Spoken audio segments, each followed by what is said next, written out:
Good morning. Welcome into 5 Clubs on Golf Channel, also on the PGA Tour Radio Network on Sirius XM. I am Gary Williams. Good to be with you on this Monday, and this program is brought to you by Century Insurance, right by you. They invest in all the good things in golf, their relationship with the USGA, with the First Tee, sponsoring that first event of the calendar year on the PGA Tour. Also, Golf Pride. The Align Max grips are available to you. It's the best grip I've ever had on my golf clubs. Golf Pride, trusted by more people around the world at every level than any other grip there is. Peter Millar, everything I wear for the last 15 years. Whatever you need, wherever you're going.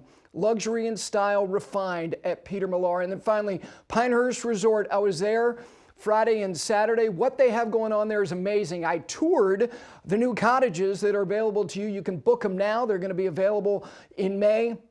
Awesome. Other things to mention about them coming up in the program as well. We've got a lot to get to in this hour. Josh Carpenter is becoming a very trusted voice when it comes to covering the business of golf. He's going to be joining me in studio.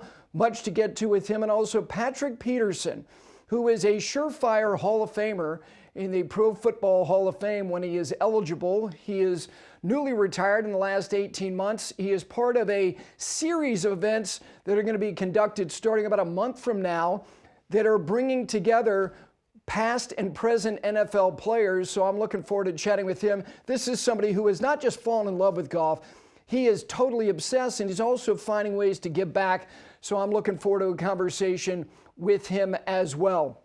All right, the Mexico Open, we start with that because it was a workshop on what professional golf can be, but also what live television golf can be as we take a look at the leaderboard. Brian Campbell in a playoff with Aldrich Peitgeter. He wins that second playoff hole. Isaiah Salinda, third alone. Aaron Rai, Ben Griffin tie for fourth. Joel Damon has 2 top 10s already this year. He had one all of last year. Steven Yeager, a lot of people thought he was going to get it done. It never really happened for him on a championship Sunday. Nikolai Højgaard finishes in 8th alone. Akshay Bhatia, back-to-back 9ths on the PGA Tour. Last week at the Genesis, this week in Mexico. And then Alex Smalley, the Dookie, among a handful of players finishing in a tie for 10th. Now look, Brian Campbell and Aldrich Peitgeter that alone was truly one of the great contrasts you will ever see.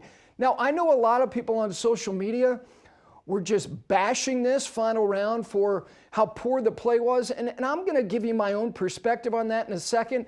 But when are we ever going to get, I don't think we could sit here, we could cover the sport for the next 20 years, the shortest hitter on the PGA Tour and the longest hitter on the PGA Tour in a playoff to win. Now, you may get them together on a random Saturday morning somewhere, but trying to win the shortest and longest together, and one is the quintessential journeyman, and the other one is a 20-year-old prodigy from South Africa. That alone, that contrast alone, I thought was incredibly interesting, and it was. You had somebody who, at 166, and that's Brian Campbell, ball speed, and just to give you an idea, 166 gets you like a featured group in the Chubb Classic, not on the PGA Tour.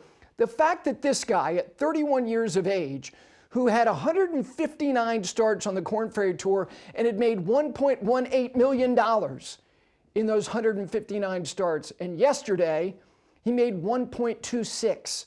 So you wonder why they hit some foul balls like he did in the playoff and got one of the great breaks that I have ever seen under the circumstances. I think of Hale Irwin, 1984 at Pebble Beach, hitting a sniper into the rocks and the ball ricocheted back into the middle of the fairway and he won in a playoff. That's kind of what it reminded me of. Look, Tiger got a huge break, one of the most mysterious breaks we've ever seen at Valhalla when Bob May was making monkeys fly in that PGA Championship. Like, how did it even be found? I have no idea. Brian Campbell, again, he got a break, there's no doubt. And how did he celebrate the break? Well, by toasting the tree itself that ricocheted his ball back into play. He and his caddy with a cold one and a very refined glass of Cabernet, maybe. I don't know, that might be champagne. Here's the thing. What happened yesterday should not surprise anybody. Did you expect a 20-year-old and a guy who has toiled trying to find some footing, but yet managing to keep the lights on 10 years into a professional career, and then others like Isaiah Salinda. And Stephen Yeager has won before, and Joel Damon has won before, but Ben Griffin is not. And if you looked at that first page, I'm not saying they all went out there abundantly aware of the circumstances, not only that yesterday was, but in the bigger picture. Because anybody who won last year on the PGA Tour, anybody in the regular season was in the top 100 in the FedEx Cup at the end of the season, whether it was in the month of February and then they missed 12 cuts before you got to the Wyndham Championship and the FedEx Cup playoffs. 100 is a number that is more exclusive and more elusive than it's been in 75 years. And I would say maybe condense that down, maybe 50, because you used to have a lot of Monday qualifiers. My point is, everybody going out there yesterday knows and knew that if they won, what it means for employment in 2026. And I don't expect that Aldrich went out there at 20 and was thinking, my God, if I don't make this happen, then my chances of having a career on the PGA Tour is over. But there's a lot that is uncertain about what is going to happen in 2026. Nobody knows, how many LIV players are going to reemerge on the PGA Tour and how elusive it's going to feel, even more so than it appears it's going to be. Going from 125 to 100, you're cutting a significant portion of your workforce. So if you win on the PGA Tour, as everybody who did last year in the regular season, you were in the top 100. And knowing what that means adds gravity and weightiness to the circumstance. So if you thought you were going to get Nicklaus and Watson in the duel in the sun at Turnberry in 77, you weren't. Great players perform under the most extreme conditions because they have history on their side, because they've done it before. And when you do it, all that does is insulate you more intellectually, psychologically, and socioeconomically to those circumstances. And look, I get it. There was a lot of scratchy play up and down the leaderboard, but it also was an examination on what live golf on television may be at times and isn't very often. Because the truth is that when you watch a golf tournament, and now even though you have featured groups and featured holes, and now you can watch on the digital platform and really get a dedicated broadcast to a handful of players, and you're seeing many more live shots, but on network television, that doesn't happen a great deal. That guys who you don't know that much about, who have not been in this position very much, if at all, find themselves hitting the shots that matter most to the broadcast itself, because they're going to decide who it is who's going to win. Let me give you a little story. In 2018, Lonto Griffin, who he himself had toiled trying to find his footing in professional golf, and on Saturday at the Farmers Insurance Open, shot 69 and knew he had played as well, legitimately into contention. And when he got off the golf course, he couldn't wait to look at his phone to see how many people had watched him hit shots on TV. And when he turned his phone on, you know how many messages he had? 0. Not one. He shot 74 on Sunday, finished tied for 12th. And then the following year, he found himself in contention at the Houston Open. And he won the golf tournament. And 2 weeks later, or roughly 2 weeks later, I saw him at Sea Island at the RSM Classic. And I went up to him to congratulate him. And I said, look, I want to ask you this respectfully, because I'm trying to understand how many guys have been in this position before, which is a finite number of their shots in their career, whether they've been out there for 5 months, 5 years, 50 years, you've hit a live golf shot on television. And he said, you know what, let me tell you a story. And he told me the Farmers Insurance story. And he said, so the truth is, I don't think before I won at Houston, I'd ever hit a golf shot live on television. So here's the thing. All of these things that we see on golf television broadcasts, and you're going, boy, they make everything. No, they don't. It's a game of imperfect. And yes, Tiger made a lot, and we saw more of his live golf shots than anybody else combined. You can put the top 30 in the world together. Even those guys, it was plausibly live. And in a production truck, it's like a conveyor belt. Okay, that's a good shot on 14, that's coming next. It's already been executed. But when you find yourself with a situation like NBC had over the last couple of days, these guys have not been there very often, and all of a sudden, we're relying on you to lead the show. So whatever you do, good, bad, or indifferent, it's gonna be live. And what you saw yesterday was one of the great workshop seminar symposium on what pro golf is. It's a lot of missed shots. We only see the really good ones, plausibly live. So for Brian Campbell, you're going to the Masters. And the truth is, unless he just falls down and is mummified for the rest of the year, he's going to be in the top 100 based on history going into next year. And we know what that means. He's got a seat at the smallest, most exclusive table in professional sports, because the workforce is only going to be 100 at the elite level. We take a break. When we continue, Josh Carpenter, I mentioned him. He's doing great work for the Sports Business Journal. He has quickly become one of the most trusted voices when it comes to the business of golf. And there's a lot of business to discuss with him. It's a Monday morning. It is 5 Clubs on Golf Channel. You can also listen to us on the PGA Tour Radio Network on Sirius XM. We're back right after this.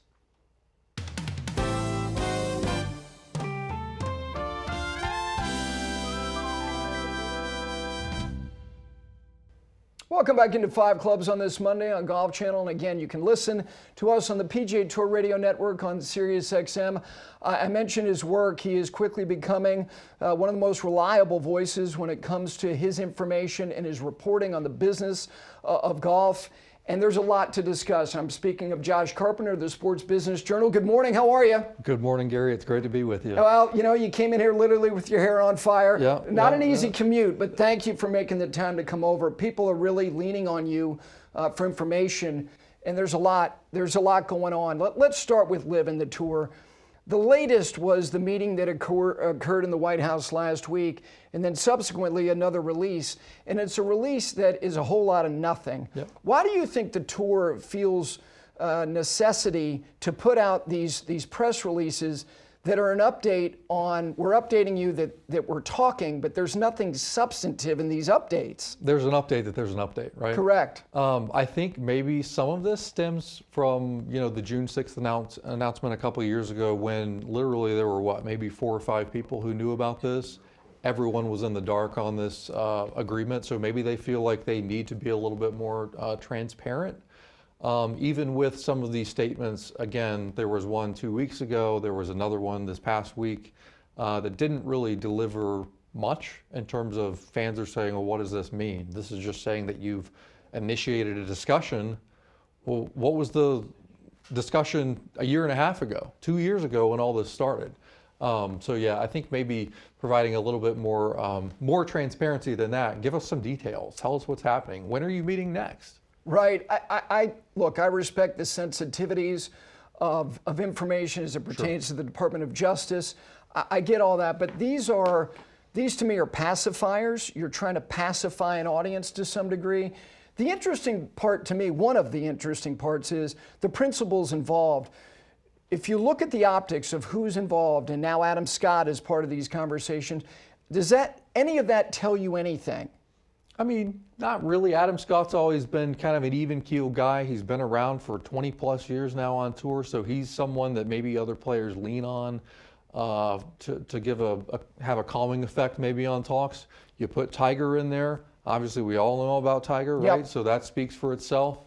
I think the big deal this past week was having Yasser Al-Rumayyan from the PIF in the room. He was not at the White House 2 weeks ago when they met, so having him here in the White House last week, I think was a big deal, just in that, was listening to Rex Hoggard and Ryan Lavner's podcast this morning.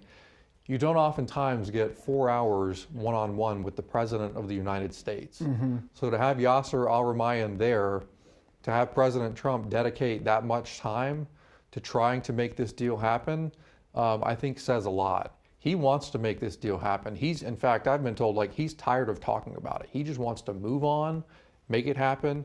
Talking to a lot of people on Thursday morning, there was a lot of optimism that they might walk out of the White House on Thursday afternoon, Thursday evening with a deal in principle. Now, what is a deal in principle? What does that mean? It sounds a lot like a framework agreement, right? A framework of a framework. So there was a lot of optimism. Obviously, that didn't happen. I know there's a policy board meeting tonight in the Palm Beach area. I'm not sure exactly what will be discussed there, but we'll see what happens. What's interesting, another interesting aspect to me is you have the head of the PIF there, and I get that their players are on the other side of the world, but if this is not making it abundantly clear that the players who play on LIV are employees, and that the players on the PGA Tour, I think, have more voice and more skin in the game than maybe they ever have, led by Tiger Woods. Doesn't that tell you something? Like, where's the mindset? We've not heard anything about whether there is a bullish level of support from players on LIV to find some type of détente and re-entry point, whether it be to the PGA Tour and some wild card entries for PGA Tour players onto LIV. We don't hear anything from LIV players, do we? We don't know if they want to play on the tour. Yeah. You would think, when Jon Rahm signed that deal with LIV late 2023, I think maybe he was thinking that would bring things back together pretty quickly, right? Jon was in Palm Springs the week the tour was in Palm Springs. He was in Hawaii the week the tour was in Hawaii. So maybe he thought that it was going to come back together a little more quickly. But yeah, you don't hear a lot from LIV players. The only thing you might hear from LIV players these days is them saying, we don't care about going back to the PGA Tour.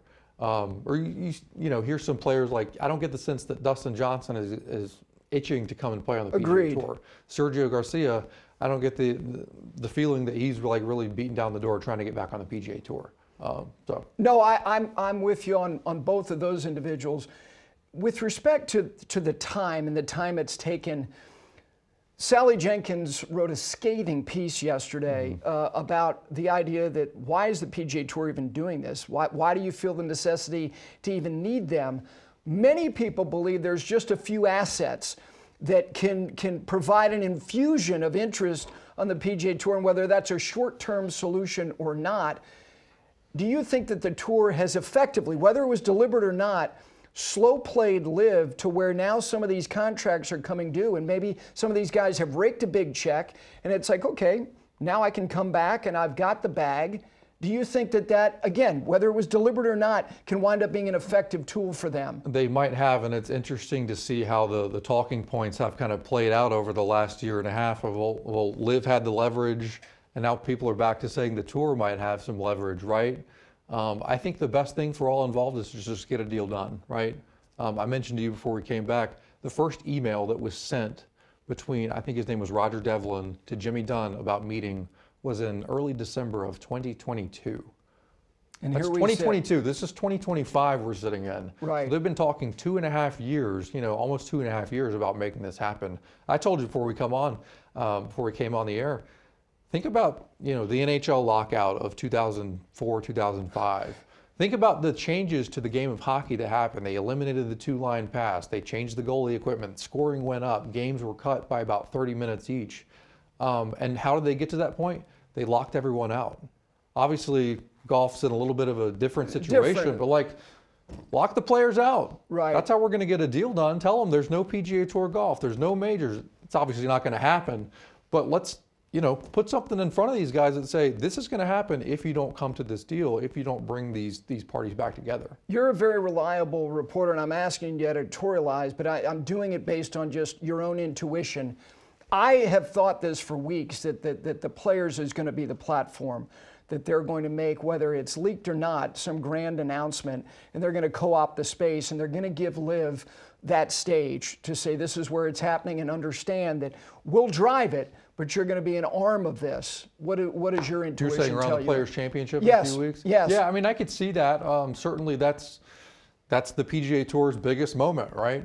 I don't know. I know Rex Hoggard mentioned that a LIV player told him that potentially a LIV player could compete in the Players' Championship. I think if you look at these two parties potentially becoming partners in the future, LIV has an event in Singapore that week. So correct. If the PGA Tour I'm is not saying with players, but an announcement of this is what it's going to be. There certainly could be, and that would make sense. I don't think Augusta National would love for anything to happen in the weeks running up to the Masters. Not at all. Not at all. There is a bubble around that week that everybody always respects. It's hands off. Correct. We're going to take a break. When we continue, you have provided a lot of information, a lot of detail on ratings as it pertains to the PGA Tour, also TGL as well. Josh Carpenter, the Sports Business Journal, with me on a Monday. We're back on 5 Clubs right after this.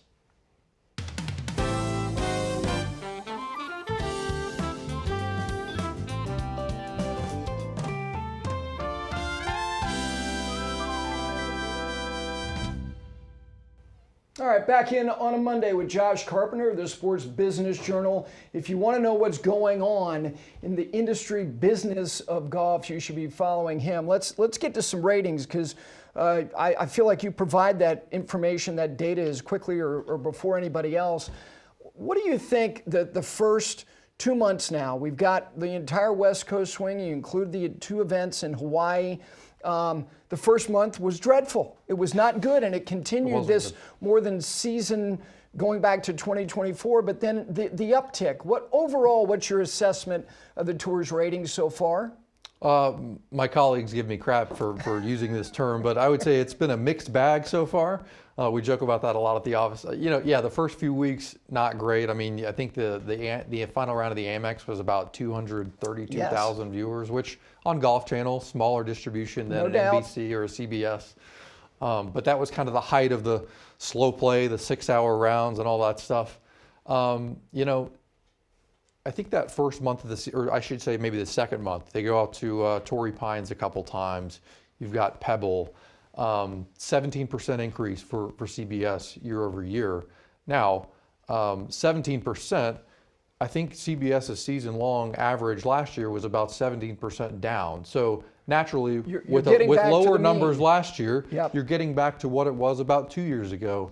And I always tell people this in golf ratings, it's cyclical. It kind of goes year to year. The numbers 2 years ago were up a lot.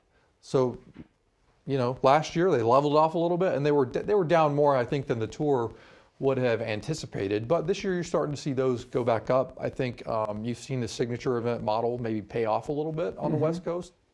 You had really good fields.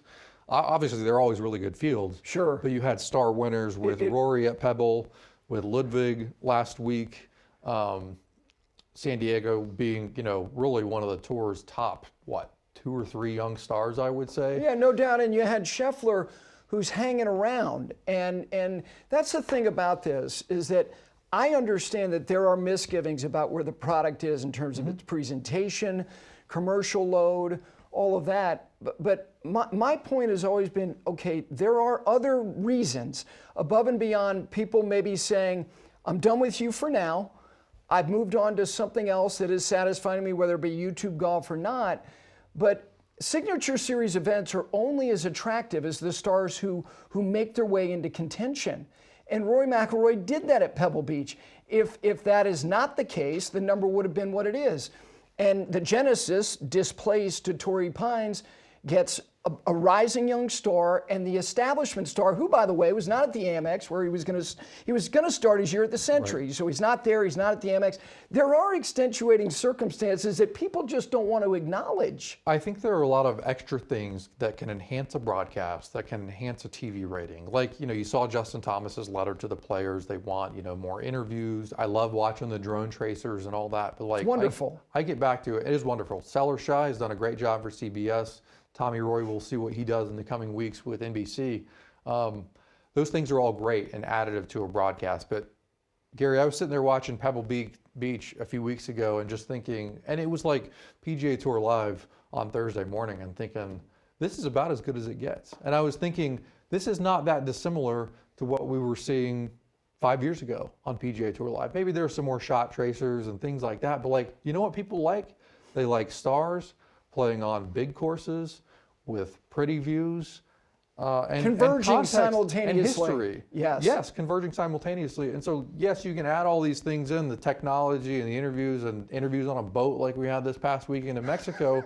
Those are all great, but you can have all that stuff, but if you have, a no-name leaderboard, not to talk down on Peter or Brian Campbell, but the number for Mexico from yesterday, it's not going to be nearly as high of course not. As you had at Pebble Beach and at Torrey Pines. No, Josh, the Farmers Insurance Open, that Harris English, who's a wonderful player, a good story coming back from a significant injury, he's been on a Ryder Cup team. Then you have Sam Stevens and Andrew Novak. And my point the next day was, okay, I get it that it was excruciatingly slow. Yep. But if that's Rory's Schauffele and Scheffler doing that and they're dropping anchor because they have no choice, we wouldn't be screaming bloody murder about them finishing. We would bask in the Scheffler, We've Schauffele, got 6 Rory. hours of Scheffler, Scotty, Yes. Scheffler and Rory and Ludwig or someone like that. Yeah, Exactly. Now, with TGL, you're stacking the deck because for the most part, you have establishment stars. They're in this, what is, an additive environment. This is simulator golf.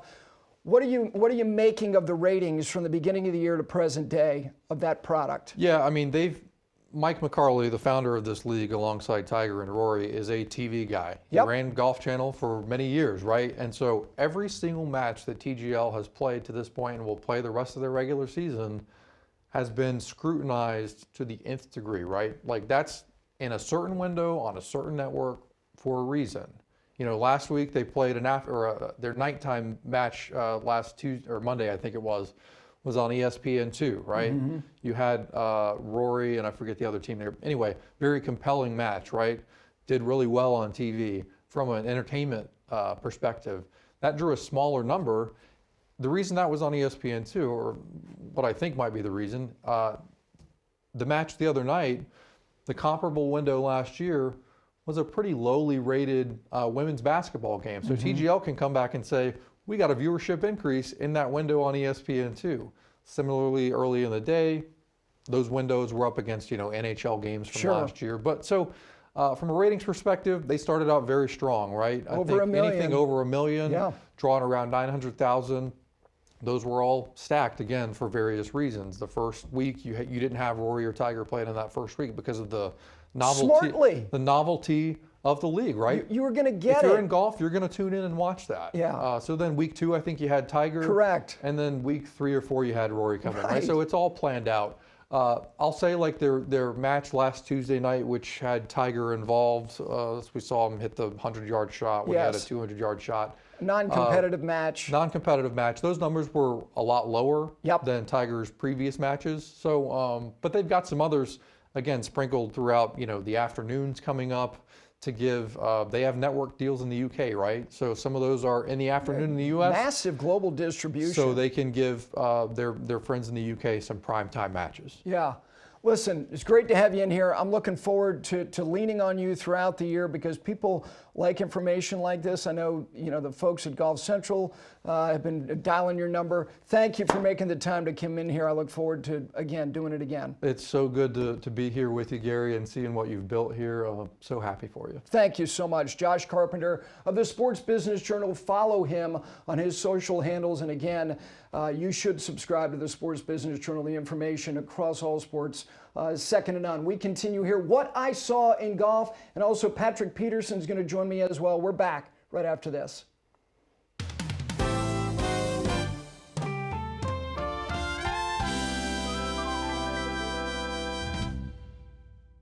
Welcome back in on this Monday. It is 5 Clubs on Golf Channel. Also, please listen to us on the PGA Tour Radio Network on Sirius XM every Monday. It's about what I saw. This segment being brought to you by Pinehurst, appropriately so, the cradle of American golf. I was here on Friday and Saturday. I'll get to them in just a minute. But this is about what I saw. Usually it's about things I saw maybe watching golf on television. It's about what I read. If you love golf, you should read McKellar. There are so many wonderful articles in this latest edition, which I got last week. I read that. I got that. This is as good as it gets.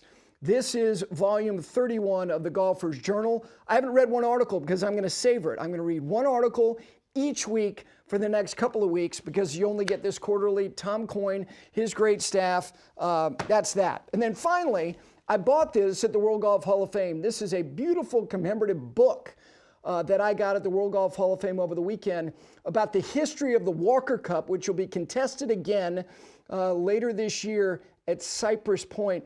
If you want a beautiful book on one of the great events, not just in golf, but in sports, that's your book. Okay, Some other things that I saw. Went down to Tree Farm with some of the members of the Five Clubs family, and we had a glorious day. And you could say, really? I thought it was like really cold. It was. It was in the high 30s. Didn't matter. The place under the direction of Drew King, but also Kai Golby, Tom Doak, Zach Blair. That's the great bell on the 12th hole. That's the clubhouse sitting behind the 18th green. That is the big boss, Steve Hall, making an 8-footer for, I think, 8 on the 16th hole. No, it was a good bogey. It was snowing. It was snowing at Tree Farm, but you know what? We loved every single moment of it. They are building something very, very special down there east of Aiken, South Carolina. And then the other thing I saw was going to see Pinehurst again. Look, I've been going there since I was a kid to golf school. That is on the right-hand side. That is behind the 16th green where Rory missed that short putt. On the left was obviously the first hole. That is the World Golf Hall of Fame that in conjunction with the United States Golf Association, they have nailed it, because that is our boy Taylor Zarzer, contributor here at Five Clubs. They are recognizing and celebrating all the members of the World Golf Hall of Fame by doing it by era. So Jack Nicklaus's locker is right next to Arnold Palmer's, which is right next to Gary Player, which is right next to Billy Casper, including all of the new inductees from this past year's class. Congratulations to the USGA. I went to the original Hall of Fame that was behind the 5th tee at Pinehurst number 2. It was poorly curated and it left for St. Augustine, Florida. It's back where it should be, in the cradle of American golf in Pinehurst, and they have a beautiful, beautiful space. If you're going to Pinehurst, go to the World Golf Hall of Fame. All right, we take a break. Speaking of Hall of Fames, when he's eligible in a couple of years, he'll be a first ballot because he was part of the all-decade team as one of the best corners the NFL has seen in the last quarter century. He loves golf. He's Patrick Peterson. He's part of a series of golf events that will begin in the state of Texas later in the month of March. He joins me on Five Clubs on a Monday right after this.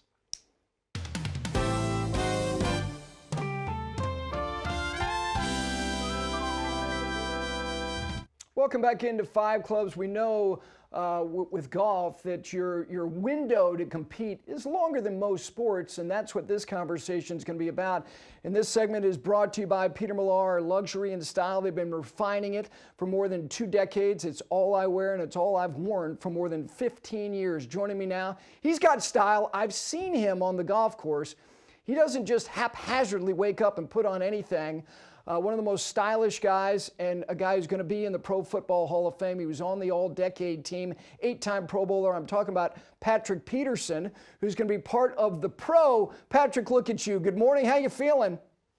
I'm feeling great. And yourself, Gary? I'm doing great. Look, I could spend an hour talking to you about your career, but let's talk about golf, because the Pro is going to be a part of a series of events. The first one is going to be in Frisco, Texas, at what has become the Disney World of golf. People are going to see it in full when the PGA is there in a couple of years.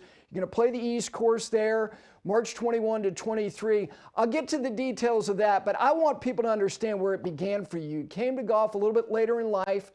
You come into the NFL during the lockout period, which was kind of a weird period, and you go to some kind of scraggly range and you pick up a 7-iron and you hit a shot and you're like, hell yeah, that felt good.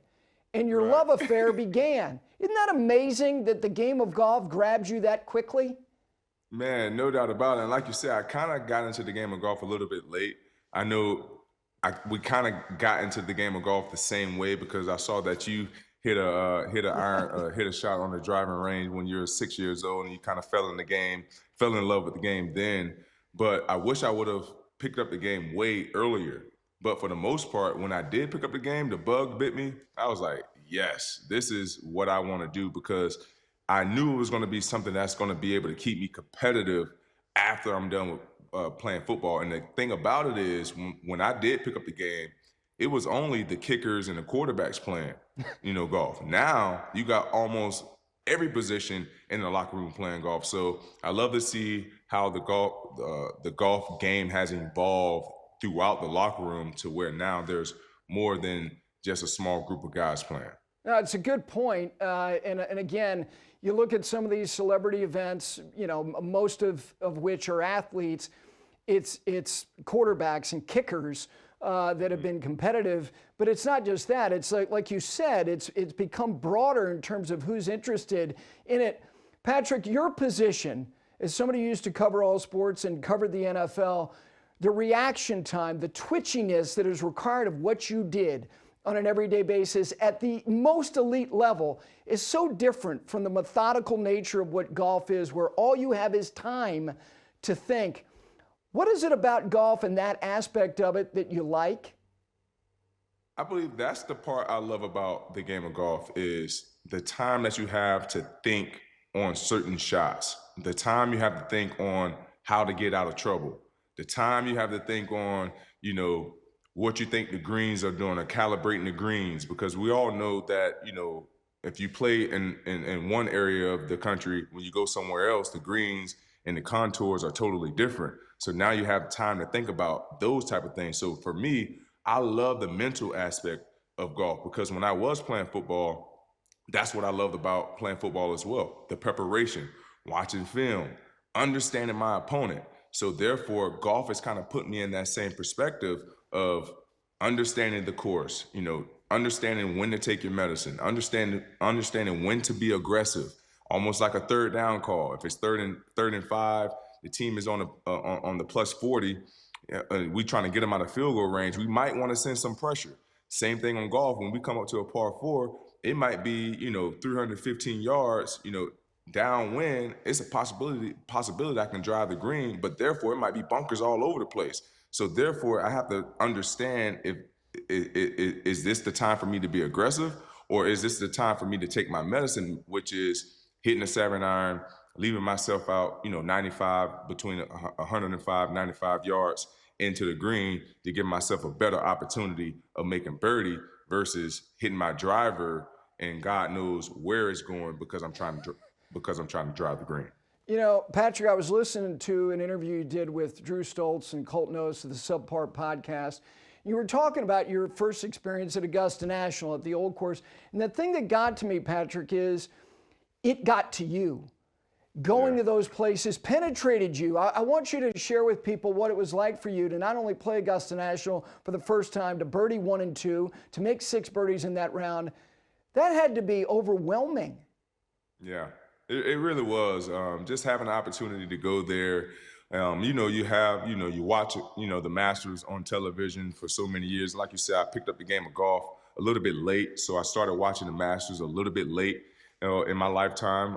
But for the most part, going there, like you said, it was like I was at Disney World. You know what I mean? You know, going down Magnolia Lane, having an opportunity to play the par 3 course the day before, well, the evening before, and going out there and playing the round pretty much of my life. I was like, yep, guys, I kind of did my job. I'm ready to go now. But, you know, seeing, you know, going up to the Crow's Nest, yes, you know, the butler's cabin, you know, having dinner with your coat and tie on, you know, seeing all the chairmen and, you know, everyone who's involved in the in Augusta National, you know, hearing the caddy's history, being with the same caddy for the amount of time that you're there. It was just magical, man. And you know, I had the opportunity to play it more than once, but my first time, it was definitely the treat because that's the lowest score that I ever shot there, and that's as many birdies that I have had in one round since I have played there. But that place is a treat. It is. It's sensory overload. You made 6 birdies. You shot 74. Tell us about the Pro, this series of event. I mentioned first one in Frisco, at PGA Frisco. What are people going to get from this series? Oh, man, the Pro is, well, they kicked it off in Tampa. We pretty much had all 4 major sports involved in this one. But now the one that we have here, the Pro, is basically a football-only tournament. It's going to be 54 players. You know, we're all playing for a little bit of a loop. You know, there's a person that's going to be on the line. And the great thing about this one is that it's going to be, you're going to have to play your way into the Pro Cup, which is what you're seeing right now, which was down in Tampa, when you have all 4 major sports combining to compete to see who is the best out of the 4. So this is going to be a great one with all football players. I'm excited about it. I never played PGA Frisco. I heard nothing but great things about it. I hear we're going to be staying at the Omni there on site. So I'm excited to hit the par 3 course, not only compete, but also get hit that putting range I hear that's so amazing as well. It really is. You mentioned Disney World. It's what it is. They've created a place for people at all levels, at all times of the day, to go out there and satisfy themselves. Let me tell you something. The East Course is a big ballpark. You're going to enjoy it. Listen, I appreciate you taking the time. I'm looking forward to seeing you in person and having more conversations about this game that you are totally in love with. Thank you for taking the time. Thanks, man. All right, there is Patrick Peterson. Again, kind of froze up there right at the end. The Pro will be March 21 to 23 at the East Course, where they're going to have, and have already had, a Senior PGA Championship. The KPMG Women's PGA will be there in 2027. The PGA Championship for the first time. We'll take our final break. We come back. Some final thoughts for you on a Monday here on 5 Clubs.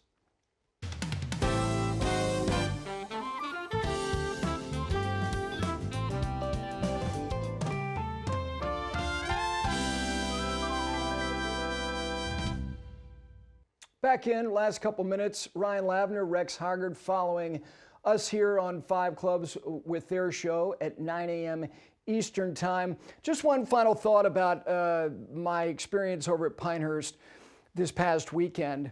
You know, Donald Ross designed somewhere in the neighborhood of 400 golf courses, but as everybody knows, when he made his way to Pinehurst and made that his home, that became his life's work. With all the other stuff he was doing, every day he was devoting himself to Pinehurst number 2, which obviously is now an anchor site for the U.S. Open. And on Saturday morning, I got up before first light. It was 22 degrees in the Sandhills of North Carolina. Went over, I parked in his driveway. Didn't look like that back then at the Dornick Cottage. Walked out through the backyard where he used to walk through on his way to work every morning. And it wasn't lost on me that the sun rises on that side of his house. So as he was going off to work, to think and work on the place that became his passion project until his death, the sun was coming up on that side of the house. And at the end of the day, when he would sit in his study on the other side of the house, the sun was setting. And I went out and I walked on that golf course from the 3rd green, didn't walk up there because it was a hard frost, but walked on the perimeter on the sandy pass on 3, 4, and 5 to 6, walked back over to what is the 2nd green and also the 7th tee, and then up to number 8, and then back toward the clubhouse as the sun was rising in the Sandhills of North Carolina. And you're thinking about, my gosh, this is all he thought about day in and day out. And on a flat piece of land, he crafted something that has stood the test of time. And now, every 5 years, will be host to the biggest championship, doesn't matter whether it's the best or not, pick your own favorite major that this country has to offer in the U.S. Open. And also it will have the U.S. Women's Open and the U.S. Amateur. Pretty extraordinary thing. And it's powerful and it gets to you and it got to me. Pretty good way to start a Saturday morning thinking about the game of golf. They come to the state of Florida, and that is the PGA Tour, and they go to PGA National. And this is where the carnage begins. It's that portion of the schedule. We're going to talk more about it over the next couple of days, but tomorrow Gabby Herzig will be with me, and also Billy Horschel will join as well on a Tuesday. Hope everybody has a great Monday. For all of us here at 5 Clubs, we'll see you on a Tuesday. Rex and Ryan are next. Have a great day.